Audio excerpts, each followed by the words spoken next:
there is the air cut from the throat. In fact, there is a difference of pitch as well. So it can be called as well blues vibrato.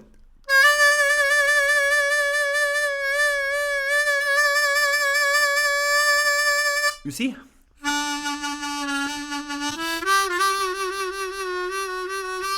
Yeah, there is really this difference of almost half tone between the G and the F sharp. It's really like this, but the frequency is kind of fast. So it's not, you just have to put the notes really into. Oh my God, it's Facebook. So basically, really.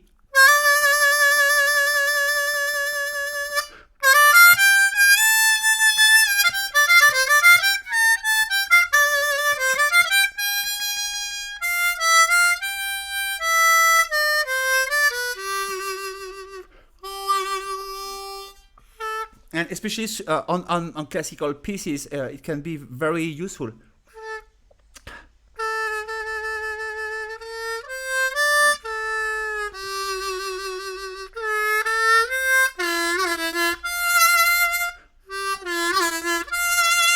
You see?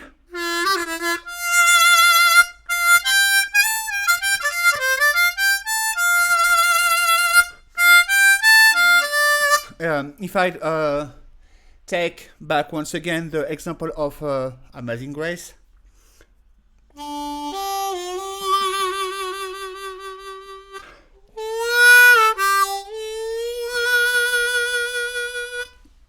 So basically, I think you've got the idea.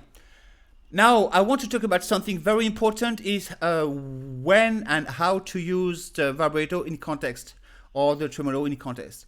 The more the music you are playing is fast, it's better to have a fast vibrato. And the slower the music goes, it's better to slow down the vibrato, because if you have a vibrato that is really fast on a very slow blues, for example, it will not match the music quite well. I am positive on that one. And especially on slow blues or slow tracks, don't try to vibrate straight away. I have just shown you as an example, but if I want to play, for example, Amazing Grace a good way, I would do that actually.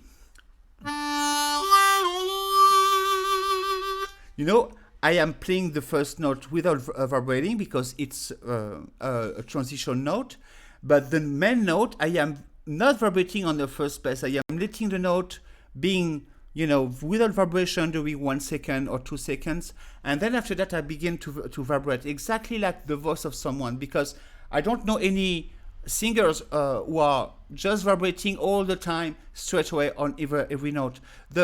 Really to become a very vocal person, you just have to trust your own voice. And I have tried to, I'm trying to sing on YouTube, but I am not a singer, and I will probably never be. And but still, I got this idea of singing with the instrument. And one of the things is to try to really play the notes as a singer would do. Really singing and replacing the way of pronouncing the lyrics of a song with your notes, which is so important. And on most of my videos, believe me or not, I am actually reading the lyrics of a song, and I'm trying to memorize them, and after that I am actually pronouncing all the lyrics through the instrument, not like for the technique and all that, but for the meaning and for what is important here. So this is basically what I'm saying. But still, going back to the vibrato, just try not to vibrate all the time. There is some notes that doesn't need to vibrate. There is some songs as well that doesn't need to vibrate. If you want to play a Celtic music, for example, that is kind of fast, I don't see the point of vibrating on all the notes. if you want to play some other music and or on some other parts, it's useless to try to vibrate all the notes, just only on the long notes. And God knows that there is a lot of long notes on the diatonic harmonica, and using this as a mean of conveying emotion, conveying expression on the instrument. So I just hope this video has helped you, and don't forget, I am ready to teach you on one-on-one lesson on Skype. Okay, bye, see you next time.